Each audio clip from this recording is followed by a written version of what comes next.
is Tarik Talk.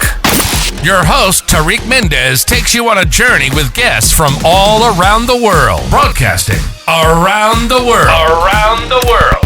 This is Tarik Talk.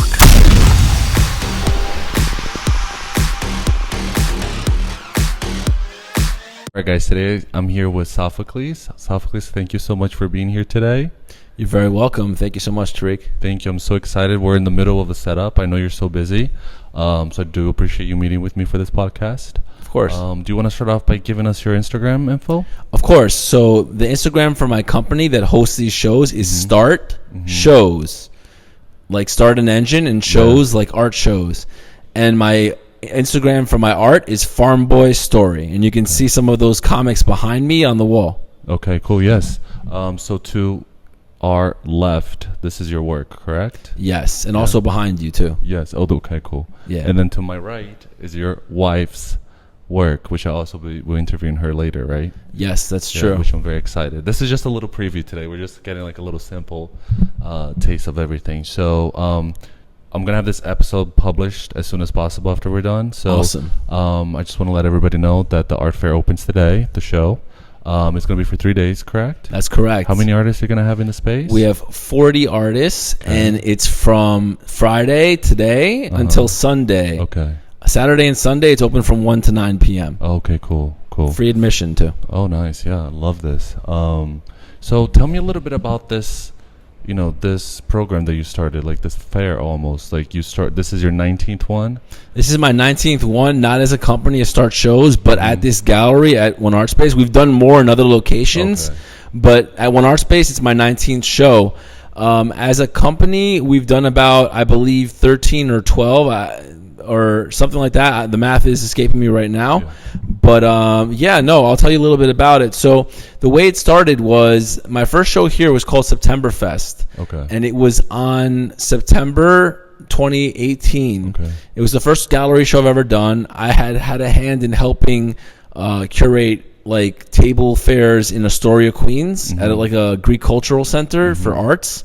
But it was nothing like this. I was looking for like a professional spot that I can have a show where I can hang art on the walls, and I can also have tables, and it could be like a hybrid of like sort of like an art fair and an art exhibition.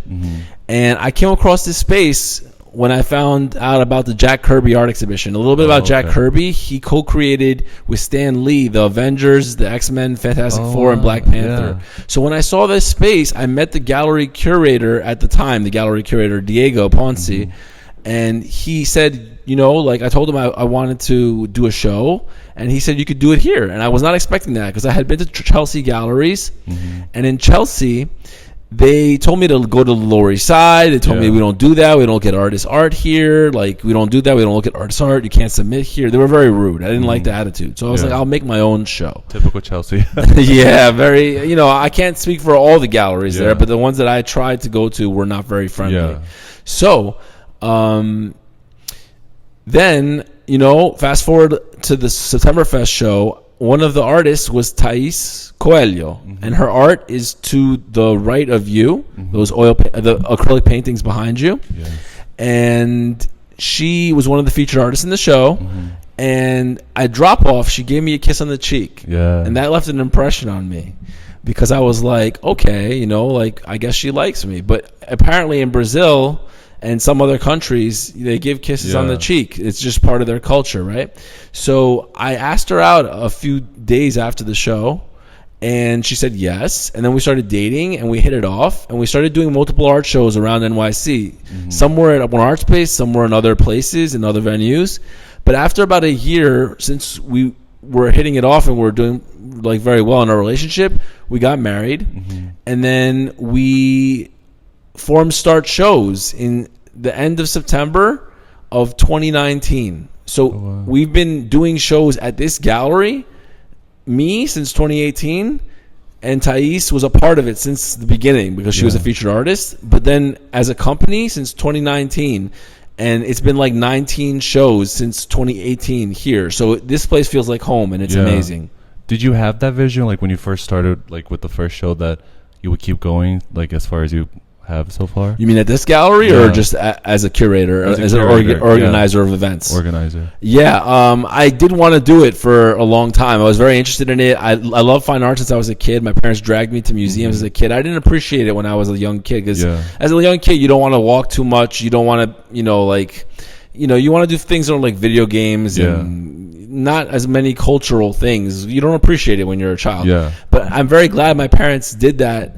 And they brought me to all these museums and all these awesome places when I was young, because now it led to this. And I've formed a community over 6 years, an art community, not just of artists, but of art collectors, art enthusiasts, like gallerists, all the people that love art. It's been such an honor and a pleasure to just be able to offer this platform to hundreds of artists in a 6-year span, and so many more guests. I think I saw on Eventbrite that we've hosted like over 3,000 guests in our span of doing start shows. Yeah. So that's awesome. I'm glad they have that stat so I can know that. But yeah, it's just been a dream come true. And not only do I get to feature my own art in a beautiful gallery in the heart of TriBeca, where like Robert De Niro has the TriBeca Film Festival. It's such a classy, upscale neighborhood. But this gallery space is beautiful. The staff is amazing. Shout out to Carlos over there, and the rest of the team: Jaime, May, Dan, and it feels like family. And it feels like home. Yes. And do you see yourself like in the future, like keeping this going as far as you can, and like creating a community, helping artists showcase their work? I think in some way. I don't know if we'll be always doing it in New York, because like my family right now is based in Brazil. We might start doing it in Brazil, like opening like a little like bakery, like we're thinking of calling it Bonita's Bakery, and maybe something, because a nickname for my wife, I call her Bonita, and I thought that was a good name because it's an alliteration, Bonita's Bakery, and making it like a gallery / art space as well. But I would love to continue to do shows in NYC. I don't know like how often it would be, because I'll be in Brazil. But I don't want to end it like just now. Like there's such an awesome response to the community, and they seem to have a need for it. And that's what I realized after Septemberfest in 2018. There was a need for it. At the end of the show, the guests gave the artists and me a standing ovation, and all the artists like hugged me. They gave me handshakes. Were like, "Thank you for doing this," because that was like something new at the time. There was other pop-ups, but they weren't really like in galleries. At first, it was a 1-day show, and we expanded to a 3-day show. They weren't really in galleries at the time. They were in like bars or lounges or like alternative spaces. But I wanted to do it in a professional space so that the artists could put their show on their CV, their resume, and they could say, "Hey, I exhibited in TriBeca one art space." Yeah. Oh, I love that. Yeah. And I want to circle back right now to your comic. Sure. Can you tell us a little bit about that? Sure. So this is Farm Boy, and it's a comic about a farmer that loves science fantasy comics. Oh, nice. And he always wanted to like travel to other worlds and meet other beings from other worlds. In his mind, he has a big imagination, but he's a farmer and he loves his farm animals. He's a vegetarian, and so am I. So I put myself a little bit into the character. He doesn't eat his animals. They're his best friends. He lives alone on an island. But soon, in the beginning of the comic, if you look up there, the first page it pans to the aliens, not to the farmer. And they're about to invade the Earth. Oh, wow. So he gets some superpowers from, I'm spoiling it a little bit, but whatever, from the alien scientist who betrays the king and gives superpowers to him through this like high advanced technology, like super satellite vibration machine. I haven't really thought of, it's called like the Enhancer. I think that's what I called it. And his animals get powers too, and they all know different martial arts, and they have access to pneuma. And in Greek, I'm Greek, pneuma means like spirit or energy, breath. So, it's kind of like Dragon Ball where they have ki. I'm very big inspired by Dragon Ball. It's my favorite cartoon and comic. Me too, Oh, awesome. That's good to know. And so they have to fight the aliens' technology and the aliens' threat with martial arts and their powers that they receive. And are you gonna have copies for sale today? Oh yes, there's copies for sale throughout the weekend, And some of the pieces on the wall of Farm Boy are for sale. The ones that are in the middle of the C shape are for sale. The original comic pages are not, just because I feel like it's too early in the comic's lifespan to sell those pieces, because I've attached them because they took a long time to make, and also because I don't think I'll get the price that I want for them now until I actually it becomes a big thing. And I have faith in myself. I know I will. Oh, you definitely will. Thank you. And do you have those for sale online as well for people that can't attend the show? They're listening to the podcast. They can hit me up on Instagram on Farm Boy Story. They can DM me, and I can always ship it to them. Okay, cool. On Start Shows, our website, startshowsnyc.com. I think it's also listed for sale, and they can purchase it through there. Okay. And then I can, print more if I run out, and always make more of the zines. But soon it's going to be on Amazon. There's going to be a couple of chapters in concept art, and the first book is going to be called Farm Boy Genesis. Okay, cool. Yeah. And have you ever always had a love for comics? Like, how did you start from reading your comic books to creating your own? Like, how was that creation process for you? Sure. So I started off reading comics when I was a little kid. I really loved animation, like anime, like Dragon Ball, and I didn't even know it was from Japan at the time because I was just a little kid. Yeah. And I didn't even know that it came from comics, like the anime. That's where it stemmed from. But I loved all sorts of comics and cartoons, like Ninja Turtles and Sonic the Hedgehog, the video games, and Marvel and DC characters. And my father gave me my first comics. I don't know which one was my first one exactly because that was a long time ago, but I know my favorites were something like X-Men and Spider-Man, and I also had Superman, and I don't think he gave me Batman because it's a little bit darker as a kid, but I had a lot of X-Men, Superman, Spider-Man comics. And then I bridged on to manga when I was more of a teen. And the way I kind of got started on this journey was when I was in high school and senior year. I didn't know what I wanted to do in college, like many people don't know, because they're still so young and life is full of so many possibilities and twists and turns. So I came across Shonen Jump in a Barnes & Noble. Shonen Jump is a Japanese compilation of popular comics for boys and teen boys, but other people read it too, like girls read it too. They're very popular stories. And I read that. I bought the comic magazine, and when I finished it, a vision came to me. I was like, I'm gonna be a manga artist. I'm gonna have my own manga in the future. So the only school I wanted to go to was a school of visual arts because I didn't want to leave New York, and it was the best school in the country for comics. They have a comics program. Oh, wow, I didn't know that. Yeah, it's actually on 23rd and the main building is 23rd and 3rd Avenue. Right here in the city. Oh, wow. So I learned from teachers like Phil Jimenez, who has drawn Wonder Woman and Spider-Man, and I think the X-Men too, and not Justice League, Teen Titans. I've learned from the author of Batman Year One in school. Actually, he was one of the teachers that I had.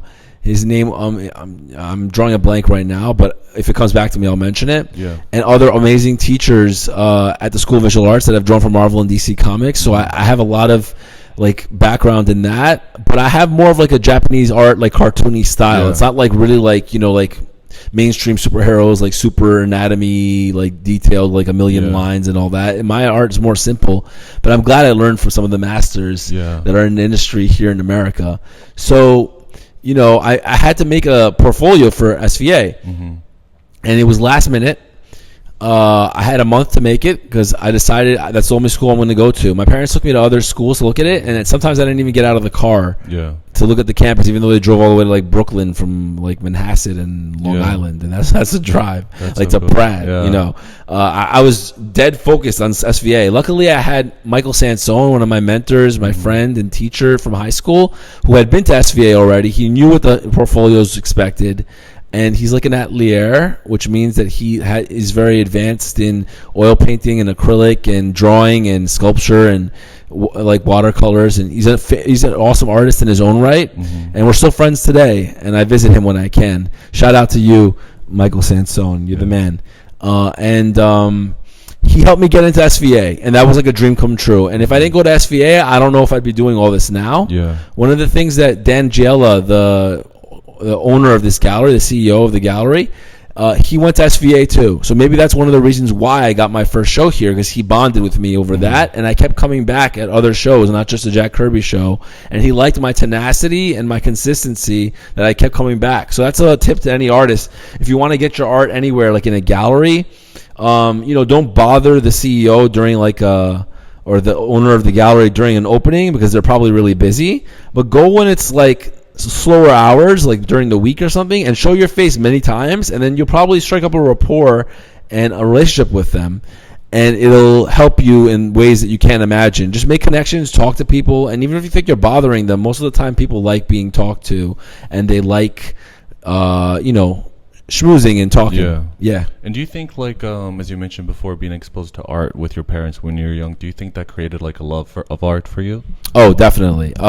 Especially comics, because my dad gave me my first comics, and fine art, because they would take me like every museum, every vacation we went to, they would find like 5 museums to take us to, and me and my brother and my sister would be like, but I'm glad they did, and now I appreciate it. Like I can say like I've been to some cool museums in like different states. Is it like a full circle moment for them? Like, have they come to the shows and get to see you in action? Yeah, they come to my shows, they support me, and my dad loves art, so I think my mom loves art too, but I think my dad loves it a little bit more.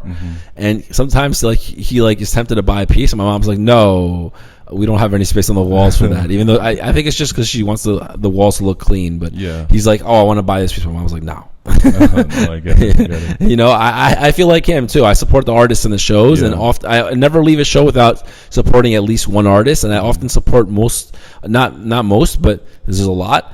Several artists in the show. I'll buy prints. Sometimes I buy originals if I connect with pieces. So I'm a fan of the artists, and they're my art fam. They're not just clients, Okay. Yeah. Got it.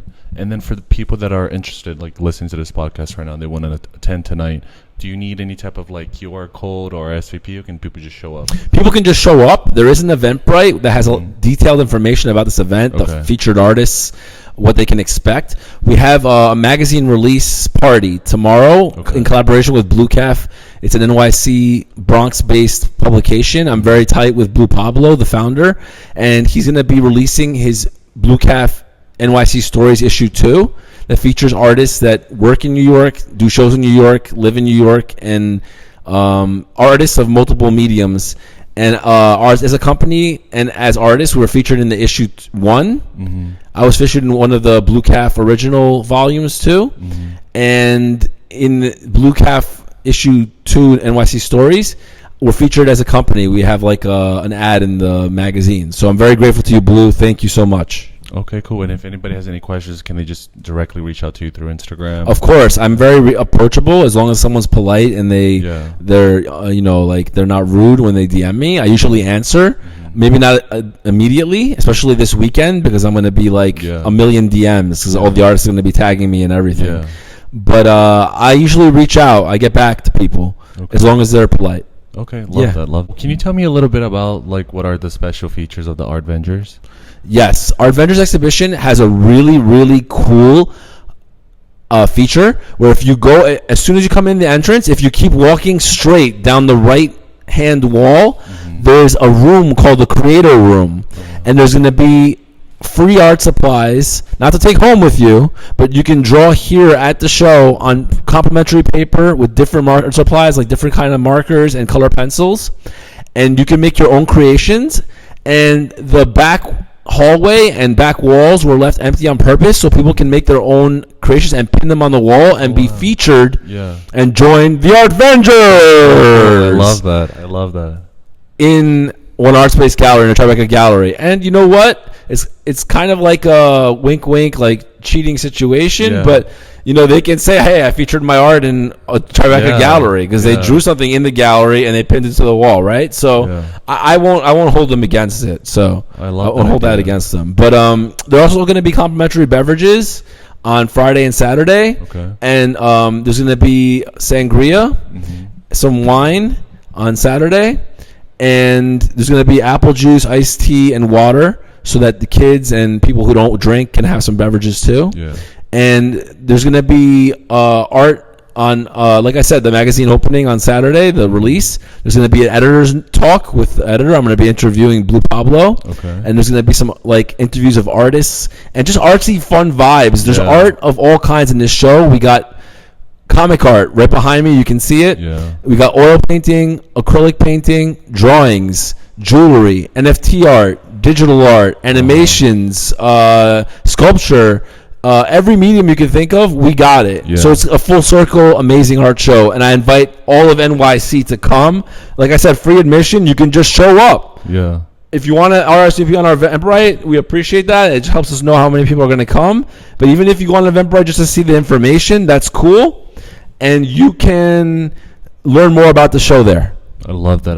And do you want to add your Instagram and all the info again one more time for people listening? Of course. So the Instagram for our company, mine and Thais' company, Start, START, shows, SHOWS. And my Instagram for my art is Farmboy Story, and I'll also give Thais' Instagram for her art. It's Thais, THAIS, .Coelho, COELHO. I know it's a Brazilian name. Yeah. Artista, ARTISTA, and her art is to the right of Tarik. Yes, and it's beautiful. Thank you. It's her Geisha series. You're welcome. Me.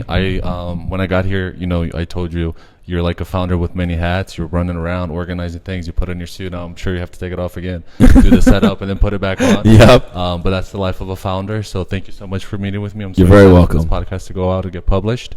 We'll definitely meet again and go into depth. But yeah, so everybody, please attend the show today. It's definitely nothing like this in New York City. All other boroughs, please welcome. Right. Thank you so much. Thank you so much. Thank you for listening to Tarik Talk. Follow Tarik Talk on all social media channels and check out the video interviews online.